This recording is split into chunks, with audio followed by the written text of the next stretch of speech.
Welcome back to Grammar Fundamentals for the SAT. This is Chapter 5, Lesson 32, and the start of our chapter on verbs. Before we can build tenses, we need the four building blocks that every verb is made of. Today, the principal parts of regular verbs. Every verb has four principal parts. We'll build all four from the verb bake. The base form is the plain dictionary word bake. Add ing for the present participle, baking. Add ed for the past form, baked. And the past participle, which, for a regular verb, also looks like baked. Now the vital part. Two of these never work alone. The present participle, baking, needs a helper, and so does the past participle, baked. Those two helpers are what the rest of this lesson is about. Let's watch that helper in action. Here's our subject, the chef. Now the verb, and this is the key. We don't just say baking, we say is baking. The helper is, plus the ing word. Then, what is being baked? Bread. Look what's happening on screen. Is and baking link together as one verb. But take the helper away and it falls apart. The chef baking bread with no helper is not a finished thought. So an ing verb always needs one of these helpers: is, are, was, or were. Now the two forms that look exactly alike. First, the past form, and it stands on its own. The chef baked bread yesterday. Notice, just baked, no helper anywhere. That's the past form. Next, the past participle. It uses the very same word, baked, but now it leans on a helper. The chef has baked all week. See it on screen, has and baked working together. So, baked all alone is the past form, but has baked with that helper is the past participle. Same spelling, different job, and the helper is what tells them apart. Here's a quick test you can run on any verb. We walk. No helper and no ending. That's the base form. We are walking. There's the helper, are, plus ing. That's the present participle. We walked. An ed ending, but standing all alone. That's the past form. And we have walked. The helper, have, plus ed. That's the past participle. So really, just ask two things. Is there a helper, and what's the ending?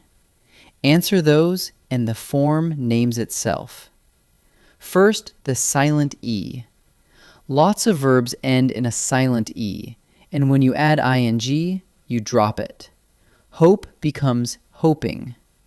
Make becomes making. Write becomes writing. Why drop the e? Because ing already starts with a vowel, the I. The same holds before ed. Hate becomes hated. And if you forgot and kept the e, you'd write hoping, with the e and the I colliding. Clearly wrong. So we drop the e and write hoping.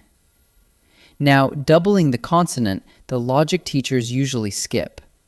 Compare two short words, hop with a short o and hope with a long o.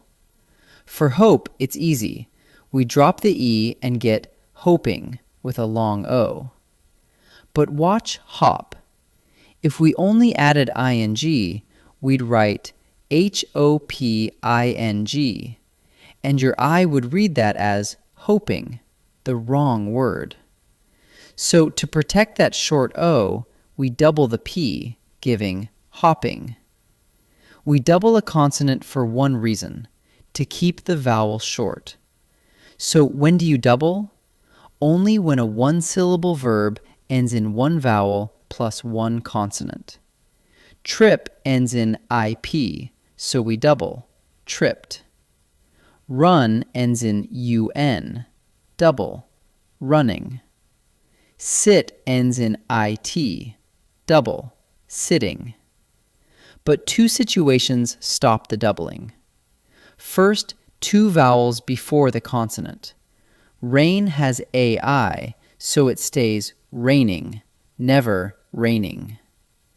Second, the word ends in two consonants. Jump ends in MP, so it stays jumping, never jumping. Check the end of the word and you'll always know. Let's run the whole system on a brand new verb, jump. The base form is just jump. Add ing and you get jumping, which needs a helper, as in they are jumping. Add ed for the past form, jumped. And the past participle is also jumped, but with a helper. Now watch the payoff on screen. She jumped, all by itself, is the past form. But she has jumped, with the helper has, is the past participle. Same word, jumped. The helper is what makes the difference. Let's practice. First, you supply the right form of the verb. I'll name the part to use, and you build it. We are blank against the Tigers, and we need the present participle of play. The helper are is already there, so we just add ing. Play plus ing is playing, so the answer is playing. The expense almost blank us, and we want the past form of ruin. The past form adds ed and stands alone, no helper. Ruin becomes ruined, so the answer is ruined. Akira has blank to hit 3 home runs. The helper has is right there, so we need the past participle. Promise just adds d, giving promised, so the answer is promised. Now let's flip it. I'll show a verb form, you name the part. Have wondered. There's a helper, have, and the word ends in ed. A helper plus an ed word is the past participle, so the answer is past participle. Are jumping. There's the helper, are, and the word ends in ing.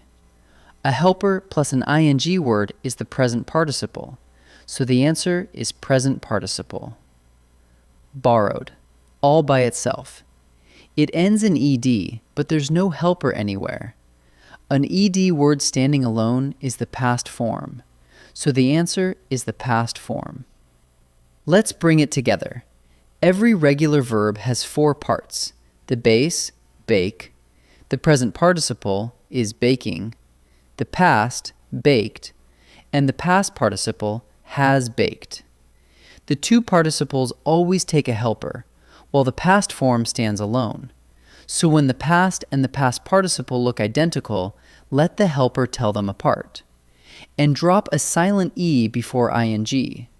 And double a final consonant after a short vowel. Great work! In Lesson 33, we meet the irregular verbs, the rule breakers.